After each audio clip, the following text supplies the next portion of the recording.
Hello students, myself Saket Sahu. Again welcome all of you in our ongoing series of capacitance chapter of class 12. इस chapter में already हम ये discuss कर चुके थे कि ये कंडक्टर स्फेरिकल कंडक्टर को हम अलग अलग तरीके से कैपेसिटेंस कैसे निकालते हैं कि जब वो डाइलेक्ट्रिक मीडियम में रखा रहता है और जब वो एयर मीडियम में रखा रहता है। दोनों केसेस हमने अच्छी तरह से डिस्कस कर लिए हैं।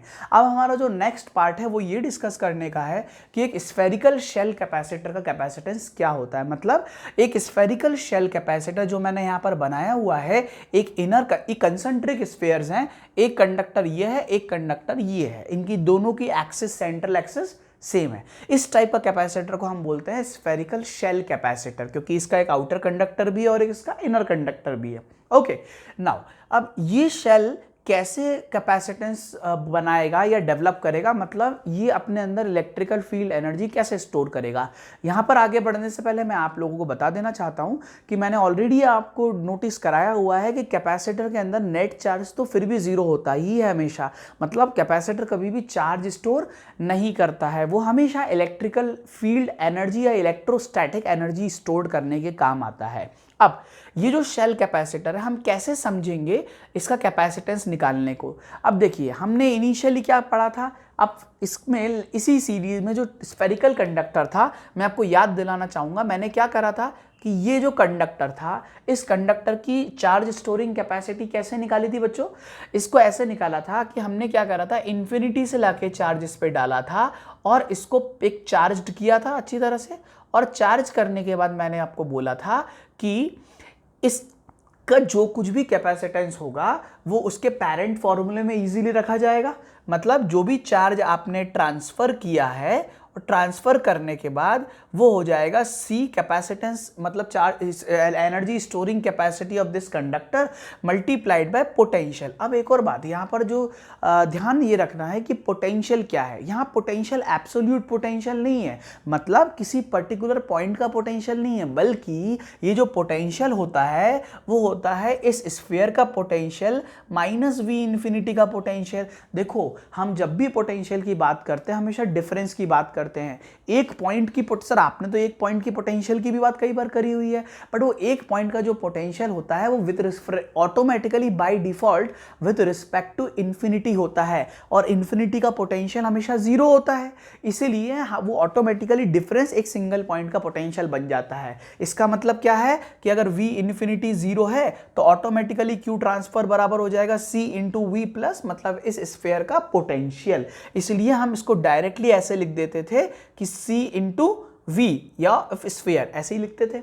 अब थोड़ा सा मैं इसको रब कर देता हूं, ये हमने समझ लिया है। अब हम बात करते हैं बेटा कि ये स्फेरिकल शेल, अब यहाँ पर सिंगल कंडक्टर तो है नहीं बल्कि क्या है, डबल कंडक्टर। तो यहाँ पर आपको क्या ध्यान में रखना है, यहाँ पर आपको ध्यान में ये रखना है कि जहाँ मैं इस कंडक्टर पे या इस कंडक्टर पे पहले चार्ज इन्फिनिटी से ला रहा था, अब इन्फिनिटी की जगह हमारे साथ में एक दूसरे कंडक्टर आ गया है, उस पर से हम चार्ज लाएंगे। इसका मतलब हम क्या करेंगे, इसको दो तरीकों से समझेंगे। देखिए, अगर मैं सपोज करो ये कंडक्टर और इस कंडक्टर के बीच में एक बैटरी लगा दूं, लेट्स से ये प्लस ये माइनस, एक बैटरी मैंने लगा दी, तो क्या होने वाला है बेटा। देखो, अगर ये बैटरी V वोल्ट की है तो ये 0 वोल्ट और एक V वोल्ट यहाँ पर डेवलप होगा। ये V वोल्ट अगर इधर डेवलप हो गया तो ये पूरे कंडक्टर पे V वोल्ट रहने वाला है, और ये 0 हो गया तो पूरे 0 पे रहने वाला है, क्योंकि मुझे पता है कंडक्टर एक इक्विपोटेंशियल सरफेस होता है। अब क्या होगा, तो ये पोटेंशियल बराबर करने के लिए चार्ज ट्रांसफर करेगा, तो ये प्लस प्लेट क्या करेगी बेटा, ये प्लस प्लेट चार्ज को ट्रांसफर करेगी और यहाँ पर प्लस चार्ज दोनों पूरी जगह स्टोर करा देगी। और मैं बहुत अच्छी तरह से जानता हूं, जैसे ये चार्ज इसमें जाएगा ये लोकल रेडियस ऑफ कर्वेचर के हिसाब से डिस्ट्रीब्यूट हो जाएगा, और मुझे पता है लोकल रेडियस ऑफ कर्वेचर इस स्फीयर में हर पॉइंट का सेम है, इसलिए सारा चार्ज यूनिफॉर्मली डिस्ट्रीब्यूट हो जाएगा। अब ध्यान से देखिएगा, ये जो चार्ज आया ये आया कहां से होगा, ये तो यहां से आया होगा, या आप बोल सकते हैं बैटरी ने दिया होगा और बैटरी ने खींचा भी तो कहीं से होगा। तो खींचा कहां से होगा, बैटरी ने खींचा यहां से होगा, तो प्लस यहां पर प्लस चार्ज डेवलप हुआ है, मतलब इलेक्ट्रॉन्स इधर गए होंगे, है ना, या फिर प्लस चार्ज यहां से पुल किया होगा। तो ऑटोमेटिकली अब यहां पर ध्यान रखने वाली जो बात है कि इस कंडक्टर पे माइनस चार्ज ऑटोमेटिकली डेवलप हो जाएगा, पर वो माइनस चार्ज कहां डेवलप होगा, ये पॉइंट वाली बात है। मतलब इस कंडक्टर पे तो डेवलप होगा, बट सर इस कंडक्टर पे आउटर सरफेस पे डेवलप होगा कि इनर सरफेस पे डेवलप होगा? इनर मतलब आउटर सरफेस पे डेवलप होगा या इसी कंडक्टर के इनर सरफेस पे डेवलप होगा? तो मैं आपको बता देता हूं कि जो ये जो बैटरी है इनर साइड से कनेक्टेड है, इसलिए जो चार्ज डेवलप होगा वो पूरा का पूरा आउटर कंडक्टर के इनर सरफेस पे डेवलप होने वाला है। क्या आपको ये बात बहुत अच्छे से क्रिस्टल क्लियर हो रही है? इसको एक तरीके से हम और समझ सकते हैं। पहला तरीका मैंने आपको बता दिया है। एक तरीके से इसको ऐसे समझा जा सकता है, जैसे ही इस पे चार्ज आ जाएगा तो चार्ज स्टोर हो जाएगा और हर चार्ज से बेटा इलेक्ट्रिक फील्ड या इलेक्ट्रिक फ्लक्स निकलेगी।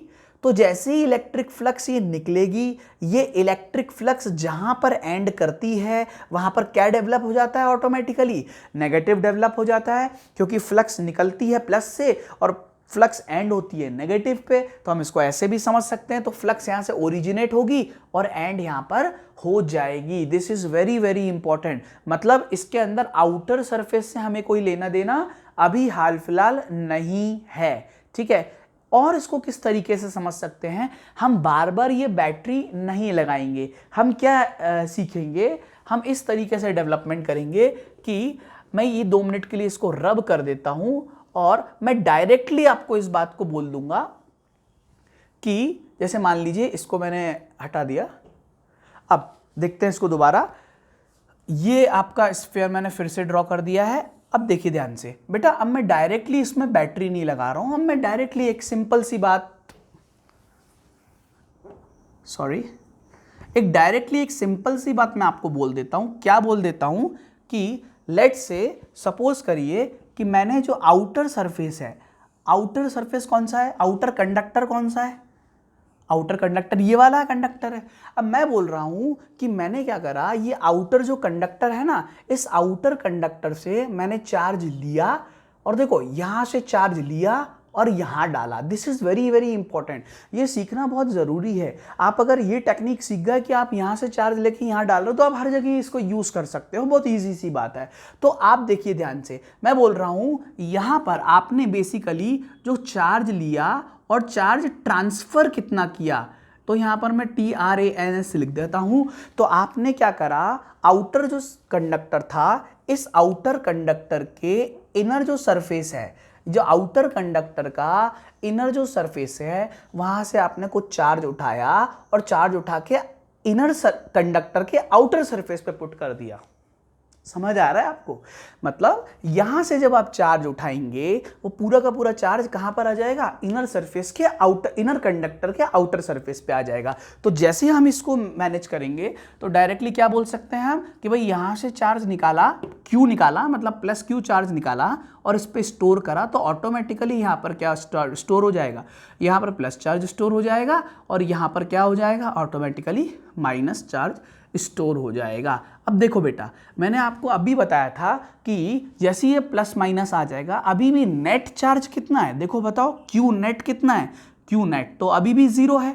मतलब कैपेसिटर कभी भी चार्जेस स्टोर नहीं करता है। बट इसके अंदर जैसे ये +2 माइनस आ जाएगा, इसके अंदर इलेक्ट्रिक फील्ड्स बन जाएंगी और जैसे ही इलेक्ट्रिक फील्ड्स बन जाएंगी तो इलेक्ट्रिक फील्ड बन जाएगी। इसका मतलब ये हो गया कि बेटा इसके अंदर अगर मैं कोई भी चार्ज रख दूंगा तो वो फोर्स फील करेगा कि नहीं करेगा? मतलब ये अगर प्लस चार्ज होगा तो इलेक्ट्रिक फील्ड के डायरेक्शन में जाएगा, माइनस चार्ज होगा तो इलेक्ट्रिक फील्ड के इस डायरेक्शन में जाएगा। मतलब यहां पर कोई ना कोई तो एनर्जी है, that is electrostatic field energy. हम बहुत अच्छे से पहले भी चर्चा इन सब चीजों की कर चुके हैं।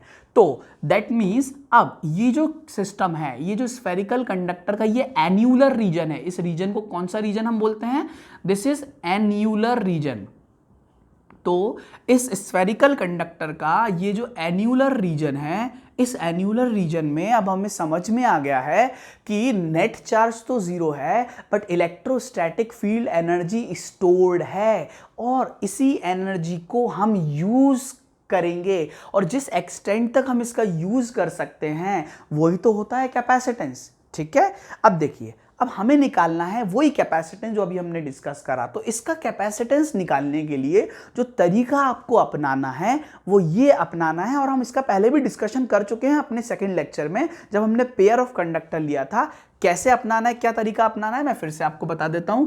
देखिए, इसमें हमेशा ध्यान रखना, आप जो चार्ज जो ट्रांसफर कर रहे हैं, क्यू ट्रांसफर्ड है ना, मदर फॉर्मूला हमारा क्या होता है, Q बराबर C इंटू वी, और यहां पर Q क्या है, Q ट्रांसफर, कितना हमने Q ट्रांसफर करा, तो Q ट्रांसफर Q बराबर कैपेसिटेंस ऑफ द सिस्टम, और ये स्फेरिकल इस एन्युलर रीजन में चूंकि चार्ज ट्रांसफर हुआ है तो इसी सिस्टम का कैपेसिटेंस है ये। ठीक है, ध्यान रखना, ये जो कैपेसिटेंस मैं लिख रहा हूं ये कैपेसिटेंस इस कंडक्टर का या इस कंडक्टर का नहीं है, बल्कि सिस्टम ऑफ कंडक्टर का है। ठीक है, तो C इंटू और V की जगह मैं क्या लिखूंगा, मैंने आपको अभी बताया, पोटेंशियल हमेशा रेफरेंस के साथ लिखा जाता है, वहां रेफरेंस इन्फिनिटी होता था तो वो 0 हो जाता था। तो यहां पर जो रेफरेंस हम यूज करेंगे वो यूज करेंगे V plus minus modulus of V minus. ये चीज आप थोड़ा सा ध्यान रखिएगा। क्या है ये पोटेंशियल, देखो V प्लस मतलब जिस कंडक्टर पे मैंने प्लस चार्जेस डाले हैं ये है वो कंडक्टर, तो इसका पोटेंशियल, और जिस कंडक्टर पे माइनस चार्जेस डेवलप हुए हैं उसका पोटेंशियल। ठीक है, तो एक्चुअली में यहां पर पहले हम क्या करते थे, ये माइनस वाले की जगह हम इन्फिनिटी यूज करते थे तो वो 0 हो जाता था। एक और पॉइंट है, मैंने यहां पर मॉड्यूलस यूज करा है, मॉड्यूलस मतलब ऑलवेज पॉजिटिव। तो मैंने आपको ये भी बताया था जब हम पेयर ऑफ कंडक्टर यूज करते हैं, करते ही क्यों हैं, क्योंकि पेयर ऑफ कंडक्टर करने से यूज करने से इनका जो म्यूचुअल पोटेंशियल डिफरेंस है वो कम हो जाता है, या इसका पोटेंशियल कम हो जाता है जिससे कैपेसिटेंस बढ़ जाता है। ठीक है, तो अगर मैं यहाँ पर मॉड्यूलस नहीं लगाऊंगा तो ये तो माइनस है, माइनस माइनस प्लस, तो पोटेंशियल तो बढ़ जाएगा, और पोटेंशियल बढ़ जाएगा तो ये डिनोमिनेटर में जाएगा, तो कैपेसिटेंस कम होना चाहिए। तो ऐसा तो नहीं हो, कैपेसिटेंस तो हमें बढ़ाना है। दैट मीन्स यहां पर हमें हमेशा ऐसी क्वांटिटीज यूज करनी जो माइनस हो इफेक्टिवली।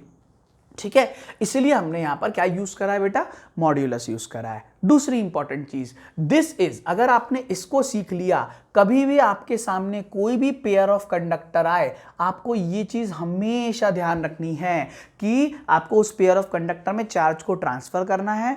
जिस बॉडी पे आप चार्ज ट्रांसफर कर रहे हो वो पॉजिटिव हो जाएगी, जिससे ले रहे हो वो नेगेटिव हो जाएगी, और जो नेट चार्ज आप ले रहे हो वो पॉजिटिव चार्ज चूंकि ट्रांसफर करा है आपने, यहां से पॉजिटिव चार्ज लिया है ना, उसको ट्रांसफर चार्ज में रखेंगे, इससे कैपेसिटेंस आएगा, और यहां पर आएगा जिस बॉडी पे आपने चार्ज ट्रांसफर करा है पॉजिटिव चार्ज, यहां पर माइनस मॉड्यूलस ऑफ जिस नेगेटिव बॉडी का पोटेंशियल डेवलप हुआ है। ठीक है, अब देखिए हम इसको कैसे देखेंगे। देखो आप, हम क्यू ट्रांसफर्ड हमें पता है, हमने भाई क्यू चार्ज ट्रांसफर करा है। अगर मैंने लेट्स से ये बोलता हूं कि क्यू ट्रांसफर्ड की वैल्यू क्यू नॉट है, समझ में आया, तो क्यू ट्रांसफर्ड अगर क्यू नॉट है तो मैं ये बात बहुत अच्छे से बोल सकता हूं कि जो इनर बॉडी है, इस इनर बॉडी पे जो प्लस चार्ज ये डेवलप हुआ है ये भी कितना होगा, ये एक्चुअली में होगा plus of Q not, isn't it. और अगर जो आउटर जो बॉडी है, इस आउटर बॉडी के जो इनर पार्ट है उस पे भी चार्ज कितना डेवलप हुआ होगा, net charge minus of Q not develop हुआ होगा। ये भी बात बिल्कुल पक्की बात है, ये प्लस क्यू नॉट, ये माइनस क्यू नॉट। ठीक है, तो अब देखते हैं, अब हमारा पोटेंशियल निकालना कोई बहुत बड़ा चैलेंज नहीं है, क्यों नहीं है ये समझ लेते हैं। देखो बेटा V प्लस मतलब देखो ये वाला पार्ट, तो आप खुद बताओ मुझे, ये अब कैपेसिटेंस का क्वेश्चन नहीं बचा है, ये क्वेश्चन है पोटेंशियल कैलकुलेशन का, जो आप ऑलरेडी कंडक्टर्स में सीख के आ रहे हो। आप देखो खुद बताइए, ये जो इनर वाला पार्ट है इसका पोटेंशियल कितना होगा, तो ये बात मुझे बहुत अच्छे से पता है, इसका जो पोटेंशियल होगा वो दो चीजों के कारण होगा, एक इस खुद के चार्जेस के कारण होगा और एक इसके कारण भी होगा, क्योंकि ये स्फीयर है, इस स्फीयर का भी तो अंदर एक पोटेंशियल आता है ना, तो वो भी आएगा, और इसका तो खुद का आएगा ही आएगा। तो इसका चूंकि रेडियस a है, इसका रेडियस b है, तो अगर मैं v प्लस डिस्कस करूं, v प्लस, तो v प्लस होगा एक इस खुद के स्फीयर का पोटेंशियल, वो पोटेंशियल होता है k क्यू बाय आर, तो k इंटू क्यू नॉट, चूंकि ये प्लस मैं डायरेक्टली मॉड्यूलस ले रहा हूं, मतलब चार्ज लिख रहा हूं, k क्यू नॉट बाय इसका खुद का वो आ जाएगा a बात आपको समझ में आ रही है? तो देखो ये क्या कर रहा हूं मैं, ये मैंने पोटेंशियल लिखा है इस वाले का, बट ये इस वाले का लिखा है, पर इस वाले पे इसका ये तो अगर मैं इस स्फीयर को नाम दे दूं 1 और इसको नाम दे दूं 2, तो इसको अपन को बेसिकली प्रॉपर ऐसे लिखना चाहिए, एक तो V1 का पोटेंशियल आएगा और साथ में V2 का भी तो पोटेंशियल आएगा, है ना। तो अब V प्लस नेट जनरेट होगा V1, 1 का पोटेंशियल अब मैं लिख देता हूं K plus Q not divided by इसका रेडियस a, जो मुझे पता है क्योंकि स्फीयर पे पोटेंशियल KQ बाय रेडियस होता है, और साथ में यहां पर सेकंड जो इसका है, इसका पोटेंशियल कितना होगा तो मुझे पता है, एक स्फेरिकल कंडक्टर एक जो होता है वो इक्विपोटेंशियल सरफेस होता है, उसका जो सरफेस पे पोटेंशियल होता है वही पूरे इनसाइड होता है। तो सरफेस पे पोटेंशियल कितना है, सरफेस पे जो पोटेंशियल आएगा वो आ जाएगा K minus Q not divided by B। देखो अंदर वाले की जगह अंदर वाले सरफेस पे पोटेंशियल यही आएगा, समझ में आ रहा है। मैं पॉजिटिव स्फीयर का पोटेंशियल लिख रहा हूं जो इसकी वजह से ये है और इस वाले की वजह से ये है, टोटल पोटेंशियल नेगेटिव हो जाएगा, ये बात तय है आपको। चलिए ये मेरा आ गया एक पोटेंशियल, यहां से समझ में आ गया V प्लस, बट मेरी कहानी पूरी नहीं हुई है क्योंकि ये तो सिर्फ एक पार्ट निकला है, अभी तो मुझे V माइनस भी निकालना है ना। तो V माइनस मतलब इस स्फीयर का पोटेंशियल, तो जो मैं बात बोल रहा हूं V माइनस का जो पोटेंशियल होगा वो क्या होगा, V माइनस का भी पोटेंशियल क्या होगा, एक तो फर्स्ट स्फीयर की वजह से पोटेंशियल होगा और प्लस सेकेंड स्फीयर की वजह से पोटेंशियल होगा, उसका खुद का होगा। तो जो पहले स्फीयर की वजह से इस स्फीयर पे जो पोटेंशियल जनरेट हो रहा होगा वो हो रहा होगा K plus Q not by ये वाला डिस्टेंस, क्योंकि हमें पता है कि समझिएगा मैं इस वाले सरफेस पे पोटेंशियल निकाल रहा हूं, मैं इस वाले स्फीयर की वजह से निकाल रहा हूं। तो इस वाले स्फीयर के लिए ये वाला पॉइंट एक्सटर्नल पॉइंट हो गया, तो directly KQ by R potential हो जाएगा, तो KQ बाय B पोटेंशियल हो जाएगा। तो यहां पर K into plus of Q not by B, और साथ में जो सेकेंड स्फीयर है वो खुद भी तो अपना पोटेंशियल उसके सरफेस पे डेवलप करेगा, और खुद का सरफेस पे जो पोटेंशियल डेवलप होता है वो तो उसके रेडियस के हिसाब से आता है, मतलब KQ बाय B। तो यहां पर जो पोटेंशियल डेवलप हो जाएगा वो हो जाएगा K but minus Q not divide by B, यह आ जाएगा V माइनस।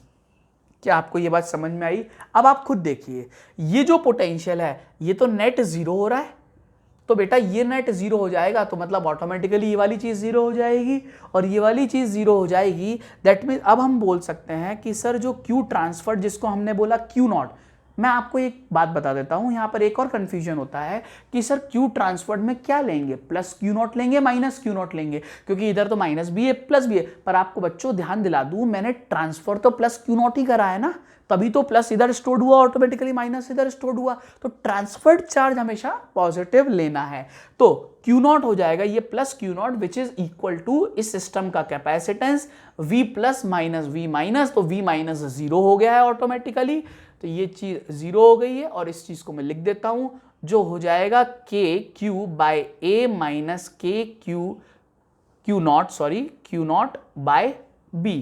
अब देखिए आप यहाँ पर Q नॉट कैंसिल हो गए हैं और यहाँ पर मैं इसको इधर LCM लेके इसको इधर पहुंचा देता हूं, तो 1 is equal to C, bracket में K कॉमन ले लिया, C बाय 4 पाई। ध्यान रहे यहाँ पर मैं एप्सिलॉन नॉट लगा रहा हूं, कैसे, K को कॉमन ले लिया बाहर, K होता है 1 बाय 4 पाई एप्सिलॉन नॉट।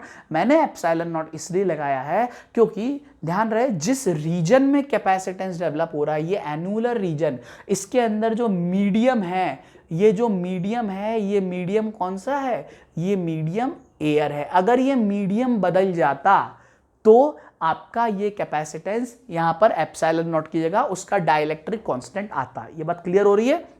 अब देखिए तो यहां पर ये हो जाएगा 1 by A minus 1 by B, जिसको हम कैसे लिखेंगे, कैपेसिटेंस हो जाएगा 4 pi epsilon not A into B divided by B minus A। This is the net capacitance of this system. क्या आपको समझ में आया कि हम एक स्फेरिकल कैपेसिटर का कैपेसिटेंस पहली बात क्या समझना है, कैसे डेवलप होता है, क्या होता है, कहाँ डेवलप होता है, उस डेवलपमेंट एरिया में मीडियम क्या है, एयर है कि कोई और दूसरा डाइलेक्ट्रिक मीडियम है, तो हर छोटी छोटी चीज़ पे डिफरेंस आएगा। तो इस तरह से हम कैपेसिटेंस ऑफ दिस स्फीयर लिख सकते हैं। आपको मैं एक और बात नोटिस करा देता हूँ, हालांकि अब तो आपको समझ में भी आ गया, आप खुद ट्राई करिएगा। क्या ट्राई करिएगा, मैं आपको यहाँ पर लिख देता हूँ। आप दो चीज़ें ट्राई करिएगा। सबसे पहले पहला पार्ट आप जो ट्राई करिएगा, ये अगर स्फेरिकल शेल कैपेसिटर है और मैंने इसके अंदर अगर मैंने डाइलेक्ट्रिक मीडियम डाल दिया, मतलब मैंने डाल दिया ER डाइलेक्ट्रिक मीडियम, तो आप बताइए इस सिस्टम का कैपेसिटेंस कितना होगा।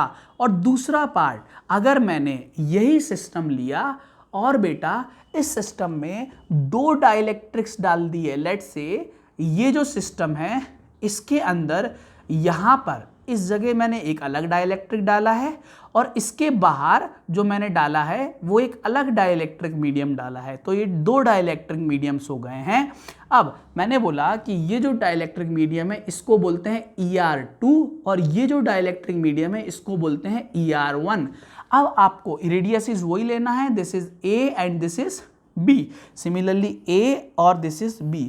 ध्यान रहे बच्चा, अब आपको क्या करना है, ये ER1 है, ये ER2 है, तो अब आपको इस सिस्टम का भी कैपेसिटेंस डेवलप करना। This is a very very important question. ये तो बहुत इजी है, आपको मैंने वर्बली भी बता दिया है और आप यहाँ से भी डायरेक्टली भी निकाल सकते हैं, बट इसको ज़रूर ट्राई करिएगा।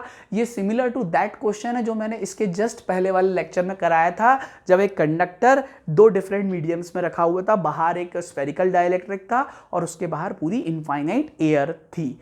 बात आपको समझ में आई? आई होप आपको ये चीज़ क्लियर हुई होगी कि कैसे एक स्फेरिकल शेल कैपेसिटर का डेवलपमेंट करते हैं। आपको मैं एक और बात यहाँ पर बता देता हूँ कि स्फेरिकल शेल का जो कैपेसिटर होता है इसको बहुत तरीक़ों से वेरी कराया जाता है। कैसे वेरी कराया जाता है वो अभी मैं आपको एक वर्बली लेवल पे बता देता हूँ कैसे। अर्थिंग और बैटरी से क्या होता है, चार टाइप से इसके कैपेसिटेंस बन सकते हैं। अगर मैं यहाँ पर अर्थिंग कर दूँ, यहाँ बैटरी लगा दूँ, यहाँ अर्थिंग नहीं करूँ, यहाँ बैटरी लगाऊँ, यहाँ बैटरी लगा दूँ, यहाँ अर्थिंग करूँ, तो इससे अर्थिंग और बैटरी के चार कॉम्बिनेशंस होते हैं जो बहुत इंपॉर्टेंट होते हैं। पर उसके पहले आपको ये सीखना पड़ेगा कि इक्विवेलेंट कैपेसिटेंस कैसे निकालते हैं, तभी आप उसकी फील डेवलप करके आप वो चीज़ कर पाओगे। तो हम इस पार्ट को फिर से लेंगे, जब हम इक्विवेलेंट कैपेसिटेंस डेवलप सीख लेंगे उसके बाद हम उसके चारों केसेस फिर से डिस्कस करेंगे। Okay, thank you so much. आप स्क्रीनशॉट ले लीजिएगा।